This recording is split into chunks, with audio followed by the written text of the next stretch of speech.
La retraite, ce n'est pas un coût, puisque c'est ce que les salariés ont cotisé pendant toute leur carrière pour avoir un salaire en fin justement de leur carrière. Et ça fait partie de leur salaire, c'est ce qu'on appelle le salaire différé.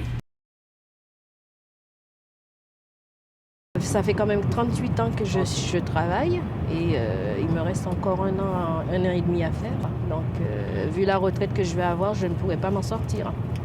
La solution possible, c'est que je rentre chez moi aux Antilles.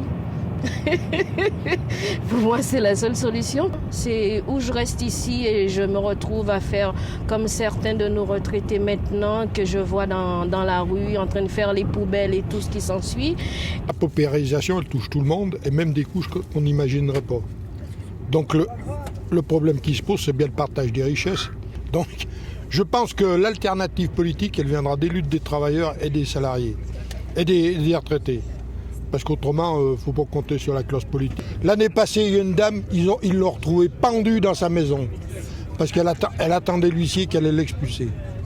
Je rencontre des personnes, effectivement, qui ont des retraites équivalentes à 8 ou 900 euros. Alors, c'est des personnes, d'ailleurs, qui sont d'une dignité extraordinaire, parce que on arrive quelquefois à en parler comme ça, mais enfin, on en parle par petites touches, quoi. Hein. La misère, ça se déclare pas. Hein. Au contraire, on essaye de la cacher, quoi, hein, par dignité. Parce que j'étais assistante sociale, j'étais hospitalière, et la CGT s'est toujours battue pour une défense d'une sécurité sociale pour tous, obligatoire, et je trouve ça qui est le plus menacé aujourd'hui, moi. Parce que la Sécu, dans le même temps, sur ces mêmes soins, se désengage et continue de se désengager.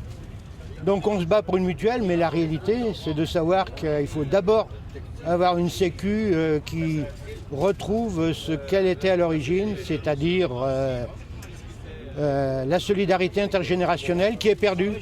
Eh bien, tu ne peux pas te permettre d'être en maison de retraite parce que tu n'as pas les moyens. Ben, je ne sais pas ce qu'il faut faire, à part nous piquer. Tu ne veux pas laisser à la charge de tes enfants qui, eux aussi, ont des problèmes. Les gens les plus malheureux sont encore plus pauvres aujourd'hui. Donc même voire expulsés de leur appartement. Donc la retraite, vous voyez, elle s'est réduite peau de chagrin, quoi, si on peut dire. Hein.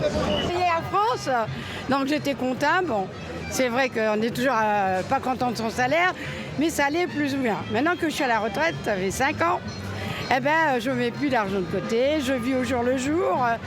Et c'est de plus en plus dur, c'est vrai. Tout augmente, les impôts, et en douce. Ils font tout en douce. Alors que celui qui était à l'Élysée, il avait promis des miracles. Ces dernières années, on a vu l'âge de la retraite reculer de plus en plus et le montant des retraites baisser au fur et à mesure avec le phénomène de la décote. On ne peut plus avoir notre vie de retraité. Après tout, on pourrait dire on a travaillé, on a fait notre compte d'année, mais non, maintenant, il faut aussi porter à bout de bras les jeunes. Voilà. Plus je m'avance sur l'âge de retraite, plus elle recule. Alors, bon, on a du mal à comprendre maintenant. Plus on met d'années dans le calcul de référence pour la retraite, plus celle-ci diminue. C'était une première attaque importante. La deuxième, c'est qu'on a déconnecté la retraite de l'augmentation réelle des salaires. Alors de plus en plus, la vie est chère et on se demande si on pourra vivre. Les gens ils peuvent plus se soigner, ils peuvent plus aller en maison de retraite ayant travaillé pendant plus de 40 ans. On arrive déjà à un seuil de pauvreté énorme. Et puis donc il faut quand même que les gens commencent à réagir parce que nous on n'est pas seulement dans la rue pour on n'est pas des égoïstes les retraités, hein, on n'est pas des nantis non plus. Hein, et il faut pas non plus mais on pense aussi si on est dans la rue c'est aussi pour l'avenir de nos enfants. Et peut-être vous aussi dans votre famille, vous en reconnaissez peut-être qui sont dans la misère, qui sont au seuil de la pauvreté, qui n'arrivent même plus à vivre. Ils viennent crier leur colère devant les portes du ministère. Oui, vraiment, il y en a marre de ces gouvernants. Les retraités de tout le pays, ont pris le train, les cars aussi, Ceux qui veulent, c'est qu'on arrête de piquer sous sur leur retraite. Ah, ah, ah, vraiment, il y en a marre de ces gouvernants.